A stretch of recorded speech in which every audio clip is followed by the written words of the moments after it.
বিসমিল্লাহির রহমানির রহিম। আসসালামু আলাইকুম এভরিওয়ান।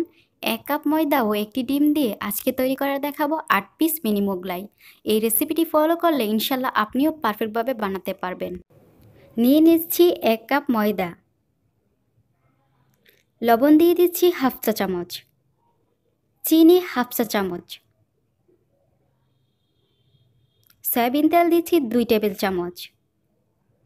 এখন এই তেলটার সাথে ময়দাটা একদম ঝোড়া ঝোড়া করে খুব ভালোভাবে মিশিয়ে নিতে হবে। মুষ্টিবদ্ধ করলে ঠিক এরকম হবে। এখন নর্মাল তাপমাত্রার পরিমাণ মতো পানি দিয়ে একটা ডো তৈরি করে নিব। পানিটা একবার না দিয়ে অল্প অল্প করে মিশিয়ে নিচ্ছি। লুচির জন্য যেরকম ডো তৈরি করি এই ডোটাও ঠিক সেই রকমই। উপর দিয়ে অল্প একটু তেল মাখিয়ে নিয়ে এখন রেস্টে রেখে দিব ৩০ মিনিট।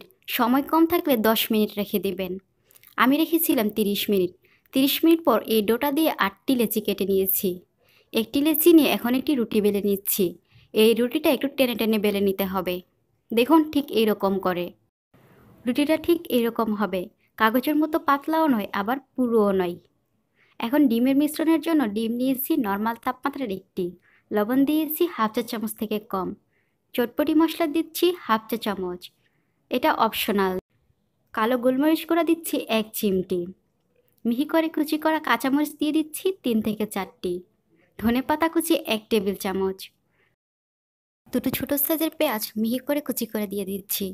পেঁয়াজ কুচি বেশি ব্যবহারে মোগলাইয়ের টেস্ট ভালো আসে। এখন একটি রুটির উপর ১.৫ চা চামচের মতো এই ডিমের মিশ্রণ নিয়ে নিচ্ছি। মিশ্রণটি নেওয়ার পর একটি পাশ ভাঁজ করে দিচ্ছি এবং সাইডগুলো এরকম করে অ্যাটাচ করে দিচ্ছি।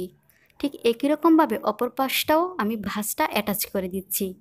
এরকম করে ভাঁজ করলে ভাজার সময় ভাঁজটা খুলে যাওয়ার কোনো সম্ভাবনা থাকবে না। যেমন করে দেখিয়ে দিচ্ছি ঠিক সেটাই ফলো করবেন। মোগলাই পরোটাটা বানানোর সাথে সাথে এটা ভেজে নিতে হবে। তেলটা ভালোভাবে গরম করে নিয়ে মোগলাইটা দেওয়ার পূর্বে চুলার আঁচটা মিডিয়াম লো করে দিতে হবে এবং এই ভাজের পাশটি তেলের মধ্যে দিতে হবে। আমি প্রথমে ৩টি মোগলাই ভেজে নেব। একটি চামচের সাহায্যে এই গরম তেলটা মোগলাইগুলোর উপর একটু ছিটিয়ে দিচ্ছি। এতে করে দুটি কাজ হবে। ডিমটা কাঁচা থাকার একদম সম্ভাবনা থাকবে না এবং মোগলাইটাও ফুলে উঠবে। কিছুক্ষণ পর একটি পাশ উল্টিয়ে দিচ্ছি। চুলার আঁচটা মিডিয়াম লো করে ভাজতে হবে। আবার এই পাশটিতে আমি তেল ছিটিয়ে দিচ্ছি। একটু সময় নিয়ে আস্তে ধীরে ভাজতে হবে।